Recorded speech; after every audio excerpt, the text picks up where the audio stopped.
রমজান আসছে আমাদের ভাগ্য পরিবর্তনের জন্য। কি কি কাজ করলে আমাদের ভাগ্য পরিবর্তন হবে, এই রমাদানে টার্গেট নিয়ে সে কাজগুলো আপনি করেন। 1 নাম্বার কাজ হচ্ছে ফরজ আমলগুলো সব যথাযথ নিয়ম করে, নিয়ম মাফিক ফরজ আমলগুলা বেশি বেশি করবেন। ফরজের পাশাপাশি আমি আপনি নফল ইবাদত বেশি বেশি করার চেষ্টা করব। নফল ইবাদতের ভিতরে দোয়া করার চেষ্টা করবেন। রমাদানে দোয়া আল্লাহর কাছে বিশেষভাবে কবুল হয়। ফারহাতুন ইনদা লিকাই রাব্বিহি, ফারহাতুন ইনদা ফিতরিহি, ইফতারের সময় দোয়া করবেন, সাহরির সময় দোয়া করবেন, 2 রাকাত তাহাজ্জুদ পড়ে দোয়া করবেন। আল্লাহর কাছে কায়মানো বাক্যে মুনাজাতে চোখের পানিগুলো ছেড়ে দিয়ে দোয়া করবেন। অবশ্যই যিনি আমার আপনার দোয়া কবুল করে নেবেন তিনি কে? দোয়াগুলো কবুল হয় 3 ভাবে। একটা কবুল হয় মুফাজাআতান, তৎক্ষণাৎ দোয়া কবুল হয়ে যায়।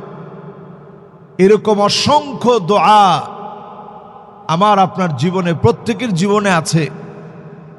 মসজিদে আসতে আসতে দোয়া করছিলেন, গিয়ে দেখেন আল্লাহ তাআলা দোয়াটা কবুল করে ফেলছেন।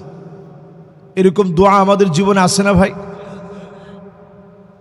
এরকম সবার জীবনে দেখবেন মুফাজাআতান, তৎক্ষণাৎ দোয়া কবুলের অসংখ্য দৃষ্টান্ত আল্লাহ রাব্বুল ইজ্জাতুল জালাল হায়াতের জীবনে আল্লাহ তাআলা রেখেছেন। এটাকে বলে মুফাজাআ, তৎক্ষণাৎ পাওয়া, হঠাৎ করে পাওয়া। আরেকটা দোয়া কবুল হয় তাখিরান, 1 দিন 2 দিনে কবুল হয় নাই, অনেক বছর ধরে চাইলেন, আল্লাহ আপনার সবরের পরীক্ষা নিছেন, অনেক চাইছেন, চাইতে চাইতে চাইতে চাইতে একটা পর্যায়ে এসে আল্লাহ তাআলা দিলেন। এটাকে বলে তাখিরান। ইব্রাহিম আলাইহিস সালাতু ওয়াস সালাম দীর্ঘ সময় দোয়া করলেন, রব্বি হাবলি মিনাস সালিহিন।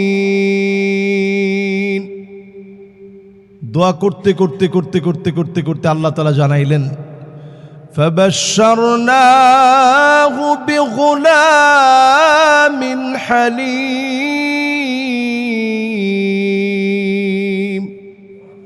লম্বা সময় পরে আল্লাহ জানাইলেন, তোমারে গোলামে হালিম আমি দান করব।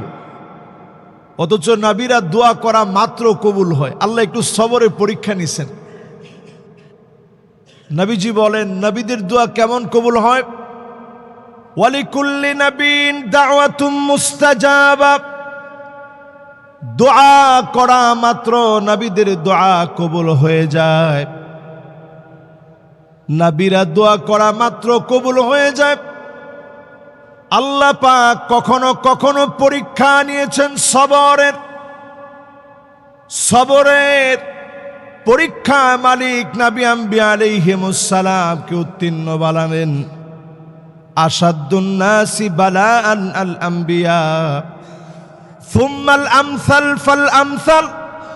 নবীদেরকে আল্লাহ রাব্বুল আলামিন পরীক্ষা নিয়ে উত্তীর্ণ বানিয়েছেন। আল্লাহ রাব্বুল আলামিন সবরের পরীক্ষা নিয়েছেন। এই সবরের পরীক্ষার মাধ্যমে মালিক প্রমাণ করে দিলেন দোয়া কখনো কখনো একটু বিলম্বে কবুল হতে পারে।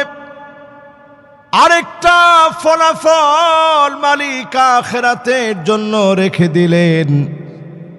সেদিন বান্দা তাকায়া দেখবে এত পরিমাণ নেয়ামত আর নেয়ামত। বান্দা বলবে আল্লাহ তাআলা এত নেয়ামত কেমনে পেলাম? দুনিয়ার জীবনে ওই দোয়া তুমি করেছিলে বহুবার, আমি আল্লাহ তোমার দোয়ার ফলাফল আখিরাতের জন্য রেখে দিয়েছিলাম। তার মানে হালাল যত দোয়া আপনি করলেন সব দোয়াগুলা যিনি কবুল করে নিয়েছেন তিনি কে? হালাল সব দোয়া কবুল হয়ে গেছে, কোনো দোয়া বাদ নাই। হালাল যত দোয়া আপনি করেন সব দোয়াগুলো আল্লাহর কাছে মাকবুল, কবুল হয়ে গেছে। এই জন্য দোয়া বেশি বেশি করা, এটা ভাগ্য পরিবর্তন করে। লা ইয়ারুদ্দুল কাদা ইল্লা দুআ, ভাগ্য পরিবর্তন যতটুকু হবে দোয়ার মাধ্যমে মালিক করবেন। আল কাদরু কাদারান, ভাগ্য দুই ধরনের, একটা মালিক পরিবর্তন করে না, অন্য যেটা মালিক পরিবর্তন করে অধিক পরিমাণে দোয়া করার কারণে বড় বিপদকে যিনি ছোট বানায়া দেন তিনি কে? এজন্য আমি আপনি অধিক পরিমাণে দোয়া করি রমজান মাস। রমজান মাসের অনন্য এক আমল অধিক পরিমাণে দোয়া করা। রমজান মাসে আরেকটা কাজ করবেন, পিতামাতার খোঁজ খবর নেবেন। আরবিতে এটাকে বলে বিররুল ওয়ালিদাইন, পিতামাতার সাথে সৎ আচরণ, উত্তম আচরণ, নম্রতার সঙ্গে ভদ্রতার সঙ্গে আচরণ করা, কথা বলা। এটার কারণে ভাগ্য পরিবর্তন হয়। লা ইয়ারুদ্দুল কাদা ইল্লাল বির, সুন্দরতম আচরণ রমাদানে করবেন। আল্লাহর প্রিয় গোলাম বানায়া রমাদানে যিনি কবুল করে নিবেন তিনি কে? অনেকের হয়তো মা নাই, এখানে বসা আছেন, অনেকের আব্বা নাই। এই সংখ্যাটা কম না, অনেকে এমন আছেন মাও নাই বাপও নাই। একটু চক্ষুটা বন্ধ করলে মনে পড়ে যায় রমাদানের কত মুহূর্তগুলো এমন ছিল, একসঙ্গে ইফতার করেছেন। বাবা মুড়ি মাখায়া আপনাদের প্লেটের মধ্যে দিয়েছেন, আপনার কাছে খুব স্বাদ লাগতো যে আমার আব্বা হাতে মুড়িটা মাখাইছেন। মা পেঁয়াজ কেটে দিয়েছে, মরিচ কেটে দিয়েছে, বাপ মুড়ি মাখায়া দিস। সন্তানরে নিয়ে একসঙ্গে ইফতার করেছে। একটু বুট দিয়ে আপনাদের ইফতার কত স্বাদ লেগেছে, কারণ সেই সময় বাপ ছিল, মা ছিল। অনেকের এখন মা বাপ নাই, ইফতারির বাহারি রকম আছে, কিন্তু বাপের হাতের সেই মুড়ি বানানোটা এখন আর পাওয়া যায় না। এরকম যারা মা বাপকে হারিয়ে ফেলেছেন, এই রমাদানে একটু মা বাপের কথা মনে করে দোয়া করবেন। এই সময়টা বড় বরকতের। আল্লাহ অসংখ্য জনের এই দোয়ার কারণে মা বাপকে বড় শান্তি দিবে। এই রমাদান শান্তি দেওয়ার মাস। মা বাবার জন্য দোয়া করবেন, মা বাবার জীবনের গুনাহগুলা মাফ করে দিয়ে কবরের আযাব যিনি মাফ করে দিবেন তিনি কে? এই রমাদানে সবাই পিতামাতার জন্য দোয়া করবেন। আর যাদের পিতামাতা আছে সুন্দর ব্যবহার করবেন। যদি দেশের বাড়িতে থাকে অনেক দূরে, একটু ফোন দিয়ে খবর নেবেন, আব্বা কি লাগবে আপনার, আম্মা কি লাগবে আপনার।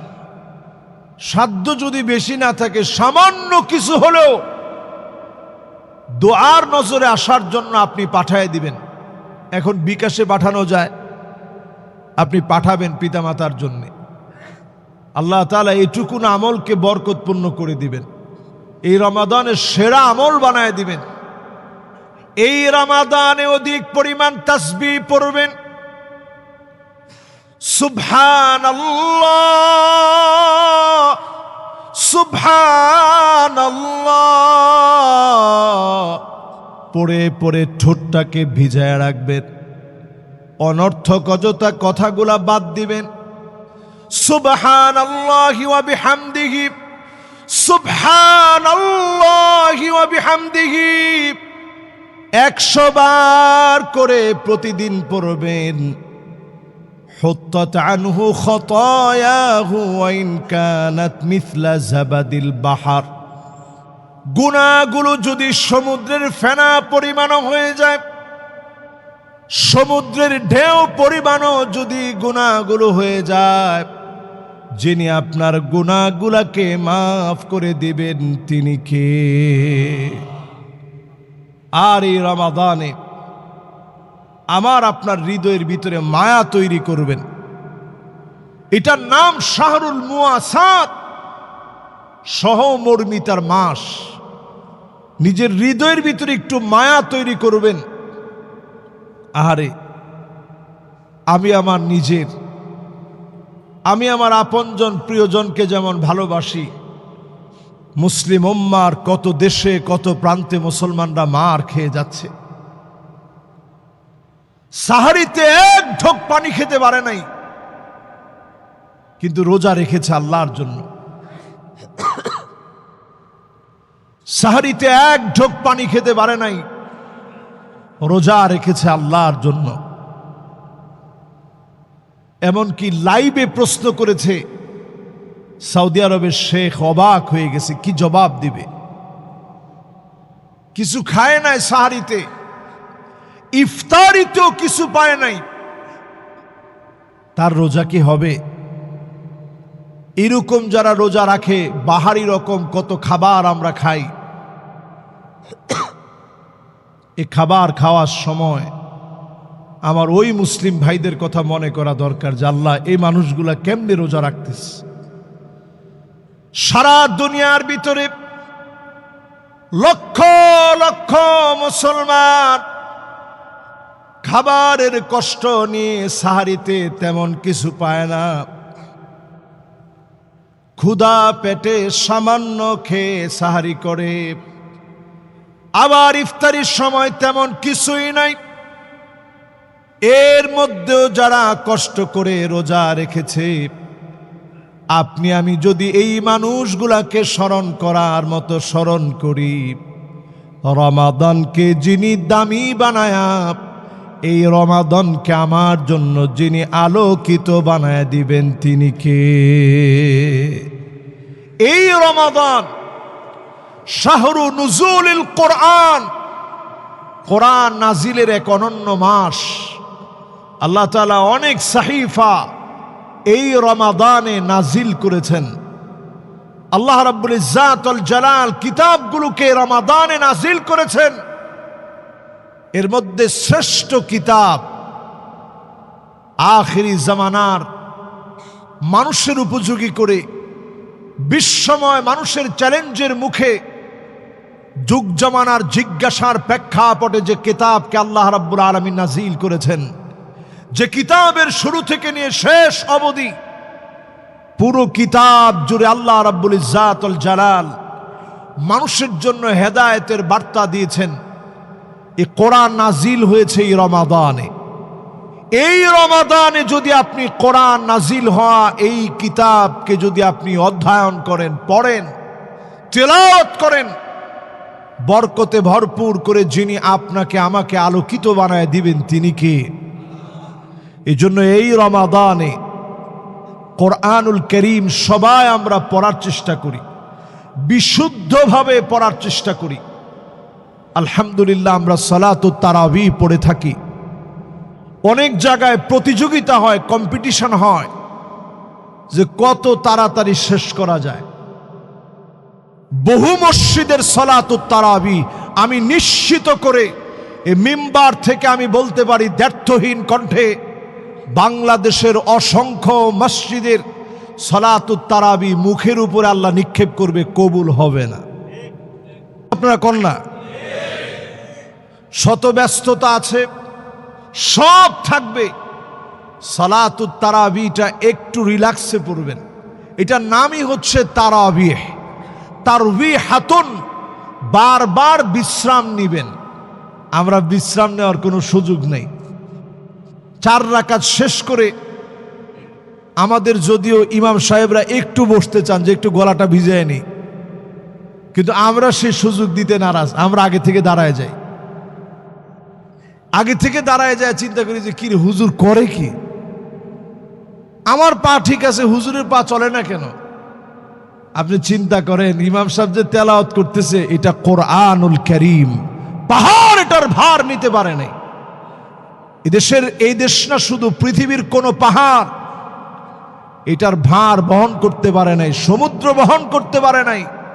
আল্লাহ পাক মানুষকে এই কোরআনুল কারীমের ভার দিয়েছেন। জোরে কোন আল্লাহু আকবার। এটা আল্লাহ মুখস্থ করায় দিয়েছেন। এই কোরআন পড়তে হয়, না হলে সিনার ভিতরে থাকে না। যারা আমাদের এখানে সালাতুত তারাবি পড়ায়, ওনারা কি পরিমাণ পড়ে একটু আইসা দেখেন। পরীক্ষা আসলে আপনারা যেমনে পড়েন,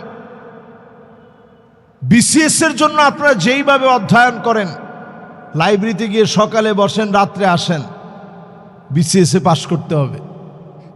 এর চাইতে বেশি হাফেজে কোরআনরা সালাতুত তারাবিকে নিশ্চিত করার জন্য, ইনশিওর করার জন্য, তেলাওয়াতকে সহি করার জন্য, আল্লাহর রেজামন্দি হাসিল করার জন্য এর চাইতে বেশি পড়ে।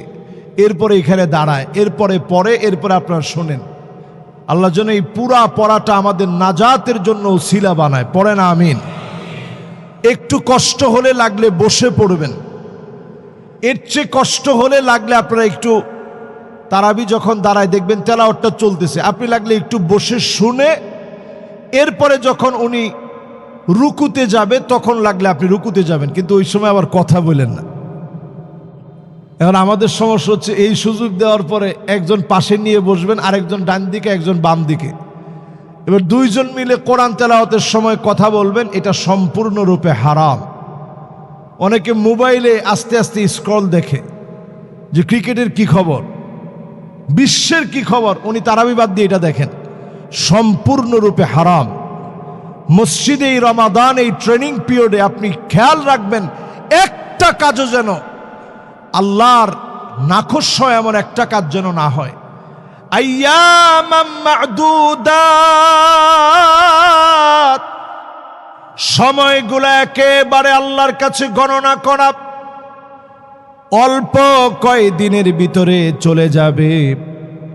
হঠাৎ করে আমাদের সামনে ঈদ চলে আসবে। লাইসাল ঈদ মান লাবিসাল জাদিদ, শুধু নতুন জামা পরলে আপনি ঈদে যাওয়া হবে না, ওই লোকটার জন্য ঈদ হবে যে লোকটা নিজের গুনাহগুলা মাফ করায় নিতে পেরেছে। এজন্য রমাদানকে কাজে লাগান, কোরআন তেলাওয়াত করেন, কোরআন তেলাওয়াত শুনেন, মনোযোগ সহকারে কোরআন তেলাওয়াত শুনেন, আল্লাহর কাছে কোরআন পড়ে পড়ে দোয়া করেন, যিনি অবশ্যই আমাকে আপনাকে কবুল করে নিবেন তিনি কে? এই রমাদানের অনন্য আরো একটি আমল, মানুষের সঙ্গে হাসি দিয়ে কথা বলবেন। কেউ যদি আপনার সাথে রাগারাগি করে, গালিগালাজ করে, আপনারা যদি গালি দিয়ে ফেলে, অনেক উল্টাপাল্টা গালি দিল, আপনিও সাথে সাথে যদি 20টা গালি দেন, আপনি সেরা হন নাই। আপনি বলবেন আনা সায়েম, এটা লাগলে একটু জোর দিয়ে রাগ করেই বলেন যে ভাই আমি রোজাদার, আপনি কিন্তু আমার সাথে বাড়ায়েন না। এদ্দুর বইলে আপনি ঝগড়াটারে থামায় দেন। এই রোজা অবস্থায় আপনি কারোর সাথে ঝগড়া করবেন না, তাহলে গীবত করা যাবে? আমাদের দেশে রমজান মাসেও গীবত আমরা করি বিভিন্ন সিস্টেমে। আমরা গীবতটা কইরা কই থাক, নামটা কমো না, রমজান মাস তো নামটা কইলে একটু ঝামেলা। তো যেই লোকের কাছে আপনি বলছেন, ওর নাম না বললেও বুঝে ফেলছে কার কথা আপনি বলতেছেন। আল্লাহর হস্তে এই রমাদানে রোজাগুলা নষ্ট করেন না গীবত করার মধ্য দিয়ে। অনেকে মিথ্যাচার করে এই রমাদানে, আপনার রোজা নষ্ট হয়ে গেছে অলরেডি। অনেকে ওজনে কম দেয়, খাদ্যে ভেজাল দেয়, কিন্তু প্রথম কাতারে দাঁড়ায় আবার নামাজও পড়ে। আপনি প্রথম কাতারে দাঁড়ায় নামাজ পড়লেন, নামাজের ক্ষেত্রে খুব খুশু খুদু বিনয় নিয়ে নামাজ পড়লেন। ব্যবসা করতে গিয়া চিন্তা করলেন এবার ঈদের সময় তো খরচ অনেক, যা হয় হোক, এই জায়গায় অন্তত আল্লাহ আমারে দেখবে না, যা করার আমি করি। এরকম ব্যবসায়ী যারা আছে, এই ব্যবসা আপনি করলেন পরিবারের জন্য, রোজা নষ্ট হয়ে গেল। আল্লাহর হাবিব বলেন মাল্লাম ইয়াদা কাওলাজ জুর ওয়াল আমালা বিহি ওয়াল জাহলা ফালাইসা লিল্লাহি হাজাতুন আইয়াদা তাআমাহু ওয়া শারাবাহু। রমাদান পেল, রোজা রাখলো, মিথ্যা ছাড়ল না, জাহালতি ছাড়ল না, অন্যায়গুলা ছাড়ল না। আপনার শুধু কষ্ট করে উপাস থাকা হলো, রোজা আপনার জন্য হয় নাই। রোজাকে যদি পবিত্র বানাতে হয়, নিজেরে চুপ রাখেন, ঠোঁট দুইটারে আল্লাহর জিকির দিয়ে বিজয় রাখেন। আস্তাগফিরুল্লাহ আস্তাগফিরুল্লাহ পড়েন। সাল্লাল্লাহু আলাইহি ওয়াসাল্লাম সাল্লাল্লাহু আলাইহি ওয়াসাল্লাম সাল্লাল্লাহু আলাইহি ওয়াসাল্লাম দুরূদ শরীফ দিয়ে ঠোঁটগুলা বিজয় রাখেন। এই রমাদানে অধিক পরিমাণে যারা বিপদ মুসিবতে আছেন, পড়ার চেষ্টা করেন লা হাওলা ওয়ালা কুওয়াতা ইল্লা বিল্লাহিল আলিয়্যিল আযীম। এই রমাদানে বেশি বেশি পড়ার চেষ্টা করেন। এটা কানজুন মিন কুনুজিল জান্নাহ, জান্নাতের একটা খনি। জান্নাতের খনি ছোট না বড়? সুবহানাল্লাহ। জান্নাতের খনি কেমন হবে একটু চিন্তা করেন। জান্নাত যেমন তার খনি তেমন। এই যে দুনিয়ার জীবনে লা হাওলা ওয়ালা কুওয়াতা ইল্লা বিল্লাহ পড়লেন, জান্নাতের একটা খনি আপনি অর্জন করে ফেললেন। আল্লাহু আকবার। এই রমাদানে পড়ার চেষ্টা করেন। এই রমাদানে সিলাতুর রহিম, আত্মীয়তার সম্পর্ক বৃদ্ধি করেন। অনেকের ফুপু আছে অভাবে, যাকাতের টাকাটা ফুপুরে দিবেন। জায়েজ না নাজায়েজ? মাশাআল্লাহ, সবাই বলেন জায়েজ না নাজায়েজ? আপনার নিজের আপন ভাই অভাবে আছে, যাকাতের টাকা দেওয়া জায়েজ না নাজায়েজ? জায়েজ, আপনি দিবেন। আত্মীয় স্বজন যারা আছে, আপনার খালা, আপনার চাচা, সবাইরে দিবেন। কিন্তু আপনার বাবা, আপনার মা, আপনার শ্বশুর শাশুড়ি, এমনকি দাদা দাদিকে আপনি যাকাতের টাকা দিতে পারবেন? ওনাদেরকে দেওয়া যাবে না। আহলে বাইতের কোন সদস্যকে যাকাতের টাকা দেওয়া যাবে না। অনেক অভাবী মানুষ আছে যাকে আপনি যাকাত দিলে তার জন্য সহজ হয়, এ মানুষটাকে আপনি যাকাত দিবেন। বলা দরকার নাই যে ভাই যাকাত দিলাম আপনারে। আপনি দেওয়ার সময় বলবেন যে ভাই আপনাকে একটু হাদিয়া দিলাম। পারবেন না ভাই? যাকাত দিবেন। আপনার পার্শ্ববর্তী থাকা অনেক মানুষ আছে যাদের মুখে আপনি সব সময় হাসি দেখেন, কিন্তু পেটে ক্ষুধা থাকে, কিন্তু সব সময় খুশি মুখে থাকে, সব সময় হাসি মুখে থাকে। এই মানুষটাকে আপনি যাকাতের অর্থ দিবেন। আগে তার একটু খোঁজ খবর নিবেন। যাকাত নিয়ে আমরা টোটাল একটা জুমায় আলোচনা করব, এটা বিস্তারিত আলোচনা করব। আজকে বলে রাখতেছি এই জন্য সজাগ হয়ে যান।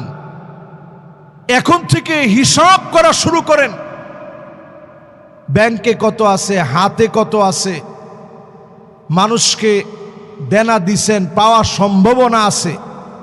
আমাদের দেশে কাউরে কর্জে হাসানা দিলে আর পাওয়ার সম্ভাবনা নাই। আমি নিজে এরকম অনেকগুলো কর্জে হাসানার দীর্ঘদিন যাকাত দিয়েছি, কয়েক বছর পরে এখন দেখছি যে এটার পাওয়ার কোনো সম্ভাবনা নাই। এই জন্য এখন বাদ দিয়ে রাখছি, কিন্তু লিখে রাখি যে এই বছর এটার যাকাত দেই নেই। যখন আপনাকে টাকাটা দিবে পুরা টান দিয়ে আবার যাকাত দিতে হবে, ঠিক নেই? যাকাত জিনিসটা বহুত কঠিন। এই জন্য যাকাতের হিসাব আল্লাহ তাআলা মানুষের সামনে নিবেন। সব বিষয় আল্লাহ তাআলা মানুষের সামনে আপনারা লজ্জা দিবে না, যাকাতের ব্যাপারে মানুষের সামনে লজ্জা দিবে।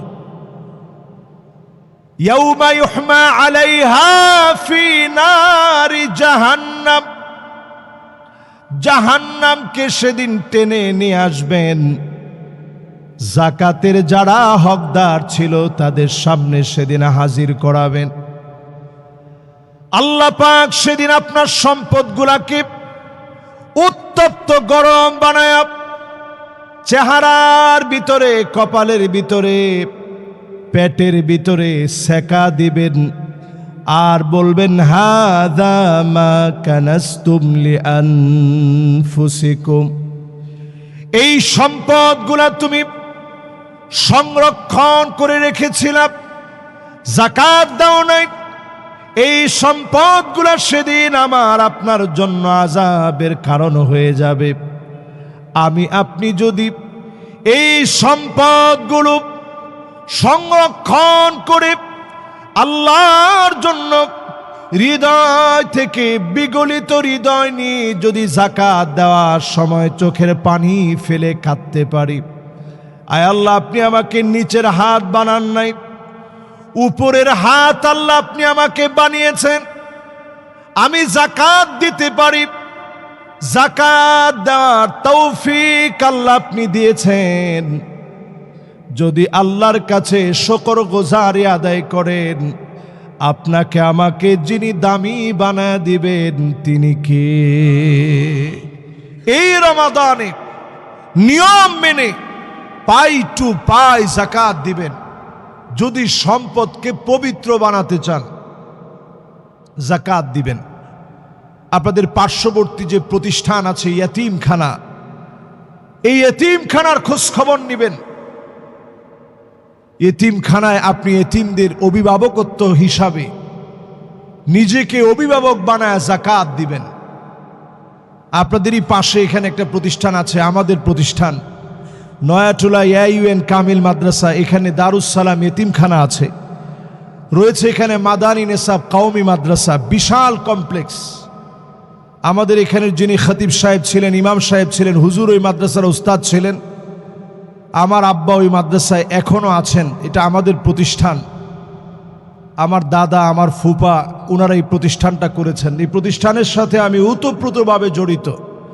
আপনাদের যাদের সুযোগ হবে আপনারা প্রতিষ্ঠানটায় মাঝে একদিন গিয়ে দেখে আসবেন। আমাদের সভাপতি সাহেবের ছেলেও সেখানে হেফজখানায় পড়ে। তো আলহামদুলিল্লাহ এই প্রতিষ্ঠানেও আপনারা পারলে ইনশাআল্লাহ, যেহেতু আমি এখানের খতিব, সুখ দুঃখগুলো আপনাদের সঙ্গে আমি শেয়ার করার সাহস করি। তো ইনশাআল্লাহ আপনারা সেই প্রতিষ্ঠানের দিকে আপনারা নজর রাখবেন। আত্মীয় স্বজনকে দিয়ে আল আকরাব ফাল আকরাব, আমি বলি না যে সব আপনি এখানে দিয়ে দিবেন, আগে আপনার নিকটতম আত্মীয় স্বজনকে দিবেন, তারপরে এখানে দিবেন। এই রমাদানে যেন এটা আমাদের একটা টার্গেট হয়, আল্লাহ যেন কবুল করেন, পড়েন আমিন। আর আপনাদের যাদের ক্যালেন্ডার লাগবে আজকে আমার কাছ থেকে নিয়ে যাবেন ইনশাআল্লাহ। প্রিয় হাদিরিন, এই রমাদানের অনন্য আরেকটি আমল হচ্ছে, এই রমাদানে অন্তত মাসনা মাসনা মাসনা ওয়া মাসনা, দুরাকাত করে পারলে 8 রাকাত তাহাজ্জুদ পড়বেন। যদি না পারেন 6 রাকাত পড়বেন, তাও যদি না পারেন 4 রাকাত পড়বেন, তাও যদি না পারেন 2টা রাকাত পড়েন। সাহরি খাওয়ার আগে সেজদায় গিয়ে আল্লাহর কাছে চোখের পানিটা ছেড়ে দেন। আল্লাহরে বলেন যে আল্লাহ আর কয়টা রোজা পাবো, কয়টা রমাদান হায়াতে আসবে আল্লাহ জানি না, কয়টা রোজা রাখতে পারবো মালিক জানি না। আল্লাহ এবারের রোজায় তুমি অন্তত যাদেরকে মাফ করেছো তাদের খাতায় আল্লাহ তুমি আমারে শামিল করে নিও। এই দোয়াটুকুন সেজদার মধ্যে গিয়ে পড়বেন। এ রমাদানে দান সদকা করার পাশাপাশি আমি আপনি যেন আরেকজনকে কষ্ট না দিই, হাসি মুখে কথা বলে আরেকজনের মুখে আমরা হাসি ফোটানোর চেষ্টা করব। আল্লাহ যেন আমাদেরকে তৌফিক দান করেন, পড়েন আমিন।